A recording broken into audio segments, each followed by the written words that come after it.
옛 성현들은 말씀하셨습니다. 하나를 보면 열을 알 수 있다고. 이는 단순한 속담이 아닌 인간을 꿰뚫어 보는 심오한 지혜의 말씀입니다. 작은 행동 하나, 무심코 뱉은 말 한마디에서 그 사람의 품성이 고스란히 드러나기 때문입니다. 나이를 먹는다는 것은 단순히 시간이 흐르는 것 이상의 의미가 있습니다. 세월이 쌓이면서 우리는 더 성숙해지고 더 지혜로워져야 하는 것이죠. 하지만 안타깝게도 나이가 들수록 오히려 더 완고해지고 자신만의 틀에 갇혀 사는 사람들이 있습니다. 오늘은 특별히 여러분께 매우 중요한 이야기를 전해드리고자 합니다. 나이 들어서도 이 두 가지를 모르는 사람이라면 아무리 가까운 사이라 해도 과감히 정리하는 것이 좋습니다. 피해야 할 두 부류의 사람들, 바로 미안해할 줄 모르는 사람과 감사할 줄 모르는 사람입니다. 우리 주변에는 참으로 다양한 형태의 사과가 있습니다. 하지만 그 중에서 가장 위험한 것이 바로 진정성 없는 사과입니다. 이는 독이 든 꿀과도 같아서 겉으로는 달콤해 보이지만 관계를 서서히 파괴하는 독이 되기 때문입니다. 진정성 없는 사과는 여러 가지 형태로 나타납니다. 흔히 볼 수 있는 것이 조건부 사과입니다. 자신의 잘못은 인정하지 않으면서 상대방의 감정이 상한 것에 대해서만 형식적으로 사과하는 것이죠. 또 다른 형태는 책임 전가형 사과입니다. 겉으로는 사과하는 것 같지만 실제로는 상황이나 다른 사람에게 책임을 돌리는 것입니다. 마치 독버섯이 화려한 색으로 자신을 위장하듯 이런 사과는 진정한 사과가 아닌 자기 변명의 다른 형태일 뿐입니다. 가장 위험한 것은 습관적 사과입니다. 마치 아침 인사처럼 쉽게 미안하다는 말을 내뱉지만 정작 무엇이 잘못되었는지도 모르고 반성의 마음도 없는 것이죠. 이런 사과는 오히려 상대방의 마음에 더 큰 상처를 남깁니다. 특히 나이 든 사람의 이런 태도는 더욱 경계해야 합니다. 수십 년간 굳어진 습관은 마치 단단한 바위와도 같아서 쉽게 바뀌지 않기 때문입니다. 오히려 나이가 들수록 그 모습은 더욱 강화되어 주변 사람들에게 더 큰 상처를 주게 됩니다. 진정한 사과의 첫 단계는 자신의 잘못을 명확히 인식하는 것입니다. 막연히 잘못했다고 느끼는 것이 아니라 구체적으로 어떤 행동이 상대방에게 어떤 영향을 미쳤는지 정확히 이해해야 합니다. 마치 의사가 정확한 진단을 내려야 치료가 가능한 것처럼 문제의 본질을 정확히 파악하는 것이 첫걸음입니다. 두 번째 단계는 책임을 지는 것입니다. 자신의 잘못을 인정하고 그 결과에 대해 책임을 지겠다는 명확한 의지를 보여야 합니다. 이때 중요한 것은 변명이나 정당화를 하지 않는 것입니다. 상황이나 다른 사람에게 책임을 전가하는 순간 그것은 더 이상 진정한 사과가 아닙니다. 세 번째 단계는 재발 방지를 약속하는 것입니다. 하지만 이는 단순한 약속에 그쳐서는 안 됩니다. 구체적으로 어떻게 행동을 바꿀 것인지, 어떤 노력을 기울일 것인지 명확한 계획이 있어야 합니다. 마치 등산로에 표지판을 쏘듯 앞으로의 행동 방향을 분명히 제시해야 하는 것입니다. 네 번째이자 가장 중요한 단계는 실천입니다. 아무리 좋은 약속도 지키지 않으면 무용지물이 되듯 행동으로 보여주지 않는 사과는 의미가 없습니다. 시간이 걸리더라도 꾸준히 노력하는 모습을 보여주어야 합니다. 나이가 들수록 더욱 조심해야 할 것이 있습니다. 바로 받는 것에만 익숙해지는 것입니다. 처음에는 작은 도움에도 감사하던 마음이 시간이 지날수록 무뎌지고 결국에는 모든 것을 당연하게 여기게 됩니다. 특히 나이 든 사람이 감사할 줄 모른다면 그것은 단순한 실수가 아닙니다. 수십 년을 살아오면서 타인의 배려와 도움을 당연하게 여기는 습관이 깊이 뿌리 박힌 것이기 때문입니다. 이런 사람들의 곁에는 결국 아무도 남지 않게 됩니다. 감사할 줄 모르는 사람들에게는 특별한 패턴이 있습니다. 첫째는 자신이 받은 도움은 쉽게 잊어버리지만 자신이 베푼 작은 친절은 절대 잊지 않습니다. 마치 장부를 꼼꼼히 기록하듯 자신이 준 것은 하나하나 기억하고 있죠. 둘째는 받는 것에 대한 기준이 점점 높아진다는 것입니다. 처음에는 작은 도움에도 고마워하던 사람이 시간이 지날수록 더 많은 것을 요구하게 됩니다. 마치 약에 대한 내성이 생기듯 감사함에 대한 역치가 점점 높아지는 것입니다. 셋째는 자신의 필요만을 중심으로 세상을 바라본다는 점입니다. 다른 사람의 입장이나 상황은 전혀 고려하지 않고 오직 자신의 편의와 이익만을 생각합니다. 이러한 태도는 나이가 들수록 더욱 강화되어 결국 주변 사람들을 지치게 만듭니다. 감사할 줄 모르는 사람들의 말년은 대개 외롭습니다. 처음에는 많은 사람들이 그들을 돕고 이해하려 하지만 시간이 지날수록 하나둘 멀어지게 됩니다. 마치 끊임없이 물을 퍼내는 우물처럼 주변 사람들의 선의와 에너지가 고갈되어 버리는 것입니다. 더 큰 문제는 이런 태도가 자신의 행복까지 해친다는 점입니다. 감사할 줄 모르는 사람은 늘 불만족스러운 삶을 살게 됩니다. 받은 것에 대해 감사하지 못하니 현재의 행복도 느끼지 못하고 항상 더 많은 것을 바라게 되는 것입니다. 나이 들어서까지 사과할 줄 모르고 감사할 줄 모르는 사람들을 멀리하는 것은 우리의 마음 건강을 위해 매우 중요합니다. 그러나 여기서 주의할 점이 있습니다. 그들을 멀리하되 미움이나 원망의 마음은 갖지 않는 것이 좋습니다. 마치 독이 든 음식을 조용히 치우듯 담담하게 거리를 두는 것입니다.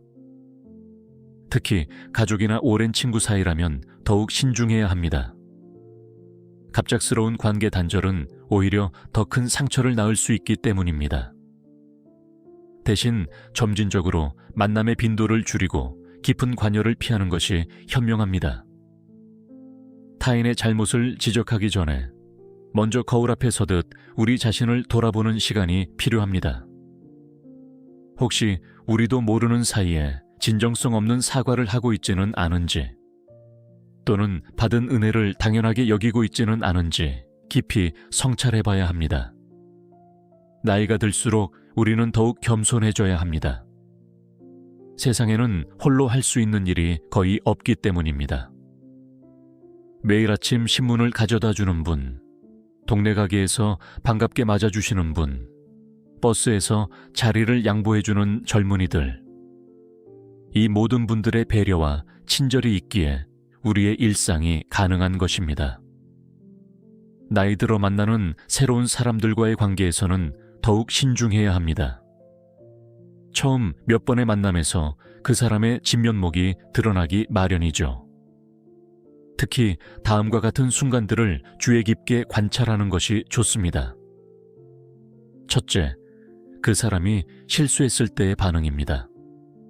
진심 어린 사과를 하는지 아니면 변명거리를 찾는지 살펴보세요.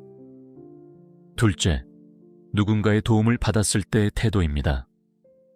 진정으로 감사해야 하는지 아니면 당연하게 여기는지 보세요. 이런 순간들이 그 사람의 진정한 모습을 보여주는 거울이 됩니다.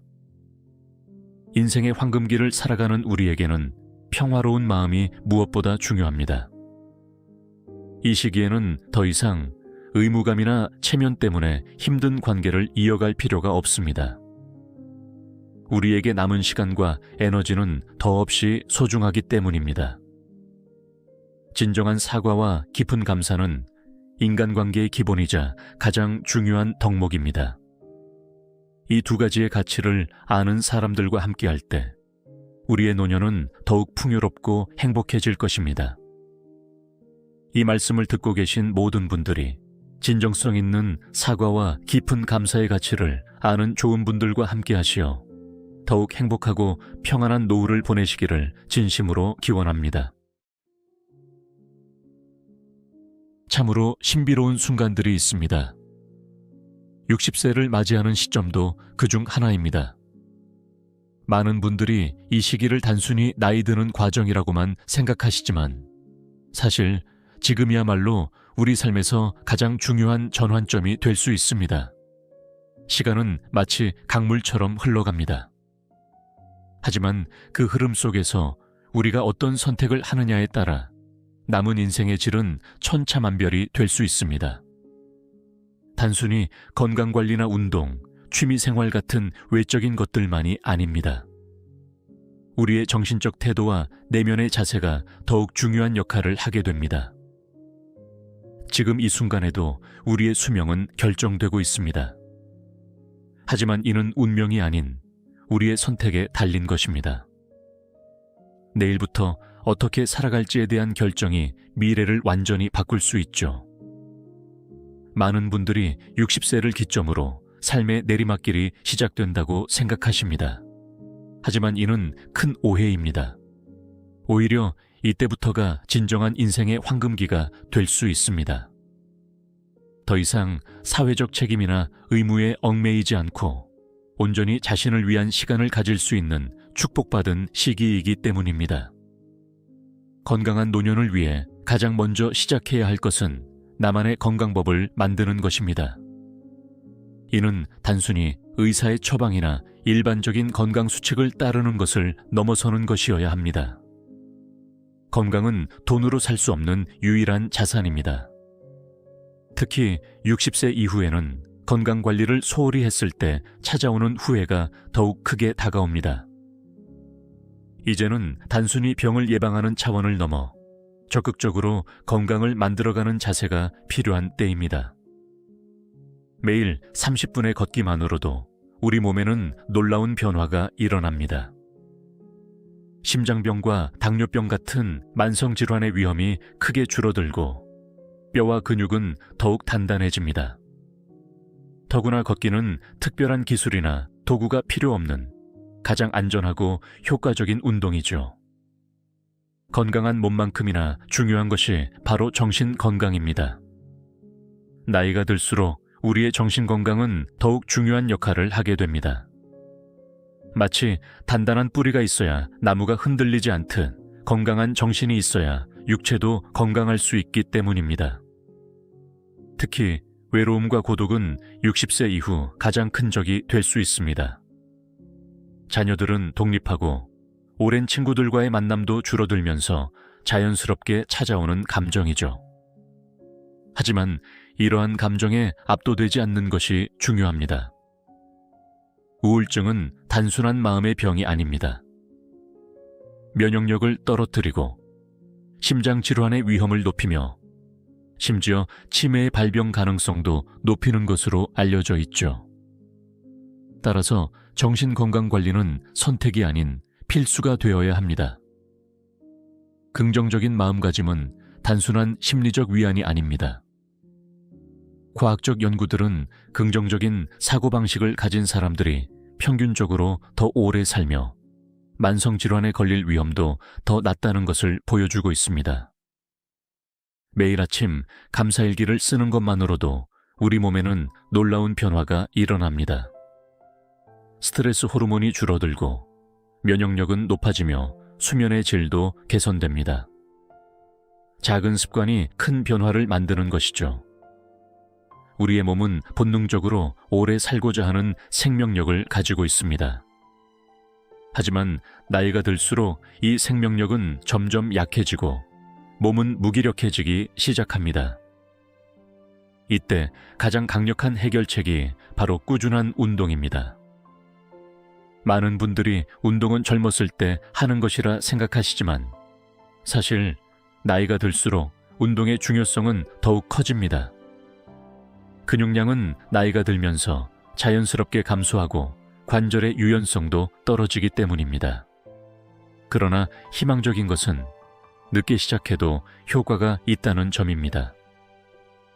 80세에 운동을 시작한 분들도 6개월 만에 놀라운 변화를 경험했다는 연구 결과들이 있습니다. 근력이 향상되고 균형 감각이 좋아지며 면역력도 높아지는 것이죠. 식습관은 단순한 영양 섭취의 문제가 아닙니다. 60살 이후의 식사는 우리 몸의 미래를 결정짓는 중요한 선택이 됩니다. 특히 과식은 이제 가장 경계해야 할 적입니다. 젊었을 때는 과식을 해도 금방 소화가 되었지만 이제는 다릅니다.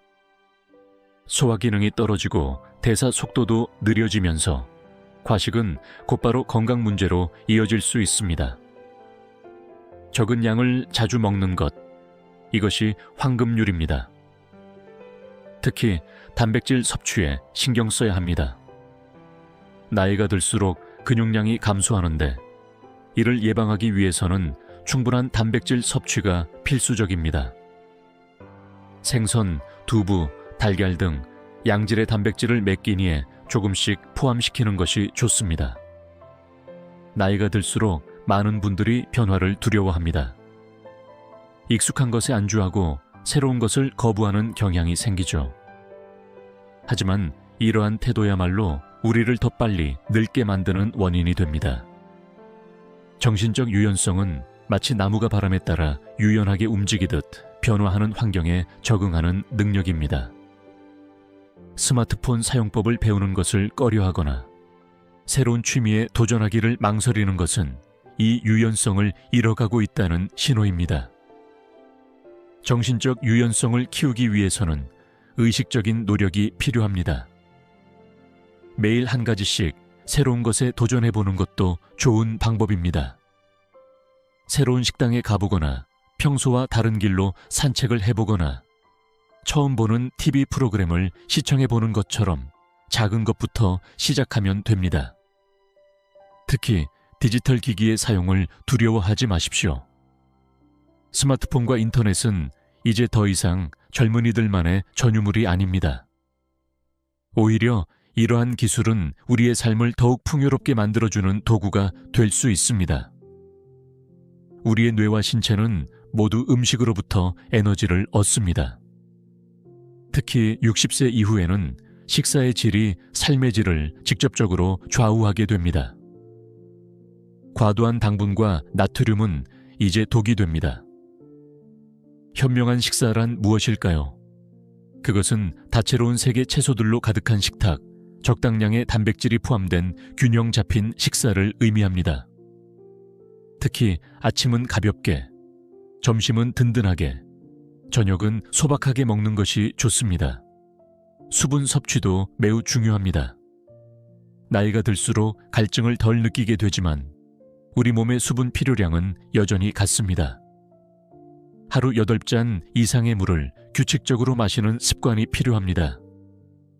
60세 이후의 삶은 결코 끝이 아닙니다. 오히려 이제부터가 진정한 시작일 수 있습니다. 더 이상 사회적 의무나 책임에 얽매이지 않고 온전히 자신을 위한 삶을 살 수 있는 황금기가 시작되는 것입니다. 지금 이 순간부터 시작하십시오. 건강한 식사, 규칙적인 운동, 긍정적인 마음가짐. 이 세 가지만으로도 여러분의 삶은 크게 달라질 수 있습니다. 인생은 마치 와인과도 같습니다. 시간이 흐를수록 더욱 깊은 맛과 향을 내는 것이죠. 60세 이후의 삶도 마찬가지입니다. 어떻게 관리하고 가꾸느냐에 따라 더욱 풍성하고 아름다운 시간이 될 수 있습니다. 지금 이 순간 새로운 결심을 해보시기 바랍니다. 늦었다고 생각하실 때가 가장 빠른 시작의 때입니다. 앞으로의 20년, 30년이 여러분의 인생에서 가장 빛나는 시간이 될 수 있습니다. 여러분의 건강하고 행복한 노후를 진심으로 응원합니다.